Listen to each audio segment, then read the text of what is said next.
life can throw you some curves. And it's not just the things that you see coming, but sometimes it's the things that you didn't see coming that hit you out of nowhere, that set you back in such a way that it seems like you can't get over. I was in my comfort zone. I was doing just enough to get by. I was working on a job. They paid me just enough to keep me from quitting, and I worked just hard enough to keep from getting fired. I was parked. I knew I could do more. But when my mama died, it took something out of me.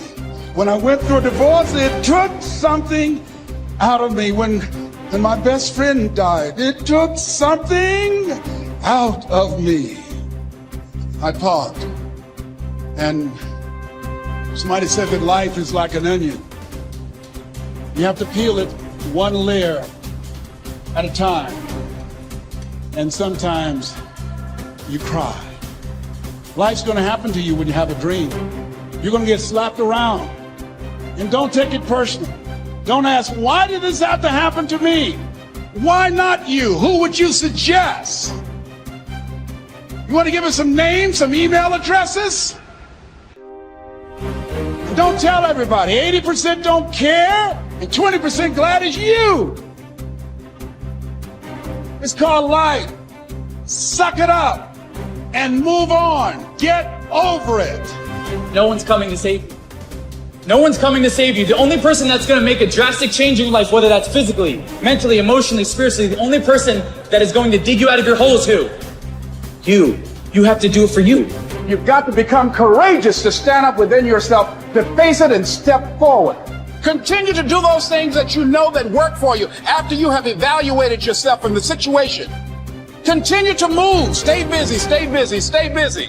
It's not easy, but through practice and practice and practice, practice makes improvement.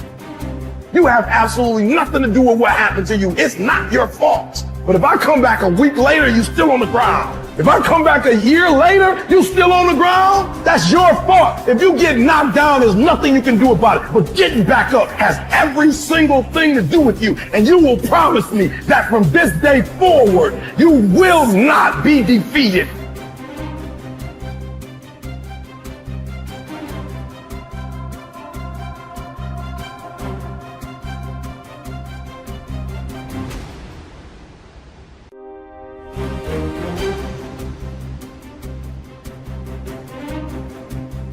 All of the people that I know who have become successful in any way use a structured means to organize their time. They have lists of things to do, like they have every day, there's a list of things to do that day.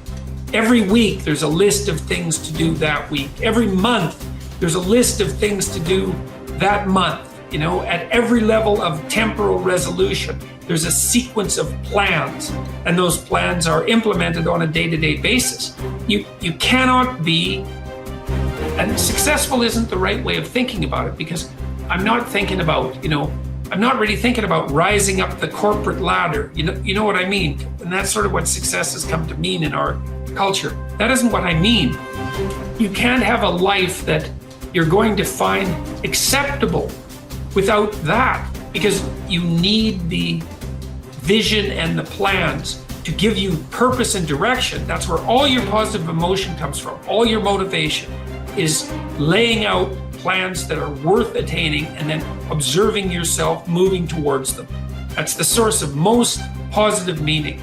And then also, without that structure, you're so lost that you're going to be anxious and overwhelmed. It's really like being in a foreign country, like isolated and alone with no map.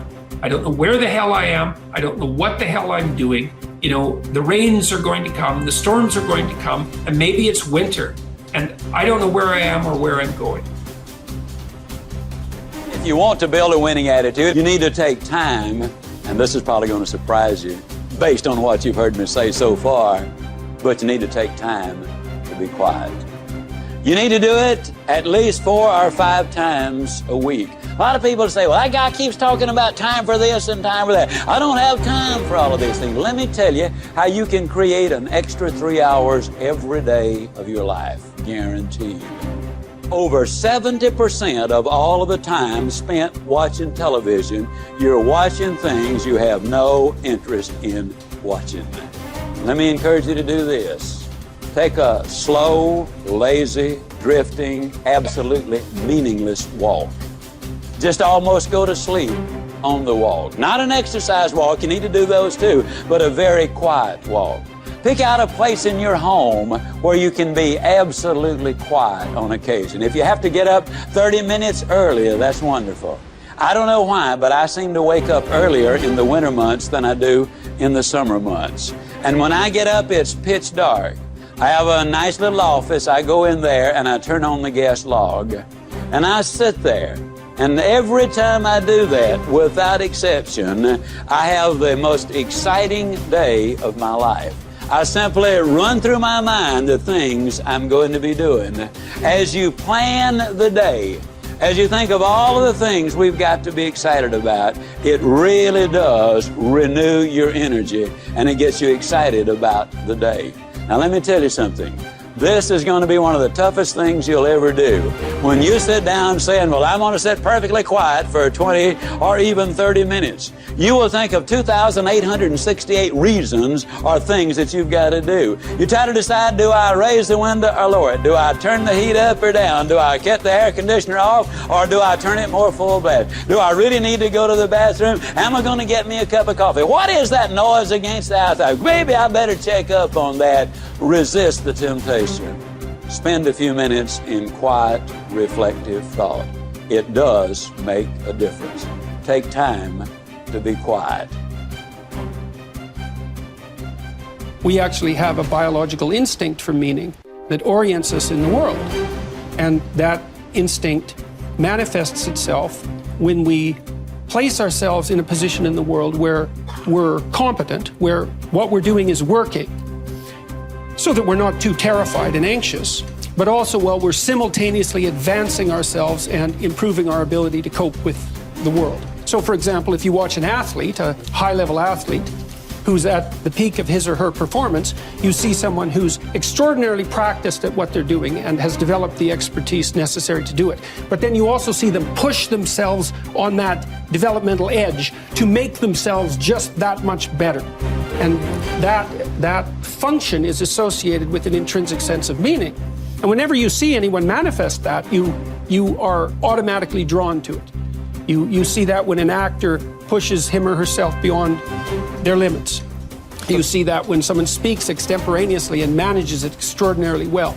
And I'm trying to help people understand that this meaning is a true phenomenon. It's not a secondary thing. And also to point out that most of the time, that meaning is associated with the adoption of responsibility. Well, you know, there are remarkable people who come into the world from time to time, and there are people who do find out over decades-long periods what they could be like if they were who they were, if they spoke their being forward. And they get stronger and stronger and stronger, and we don't know the limits to that. We do not know the limits to that.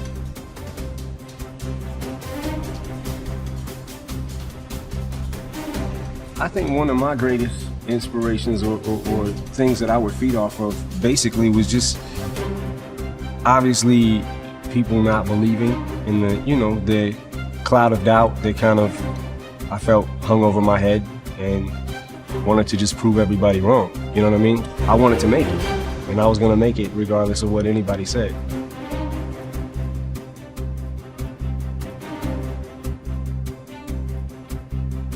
I outlasted the pain. When I was sleeping in those abandoned buildings, I kept telling myself, one day you'll be a homeowner. Every time I walked into that abandoned building,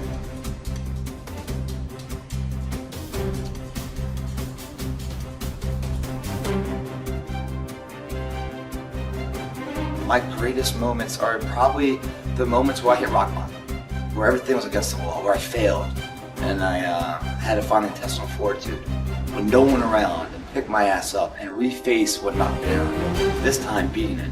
It's those moments in life that really build character. It's not the titles, it's not when the crowds are cheering, it's when no one's cheering. Who are you?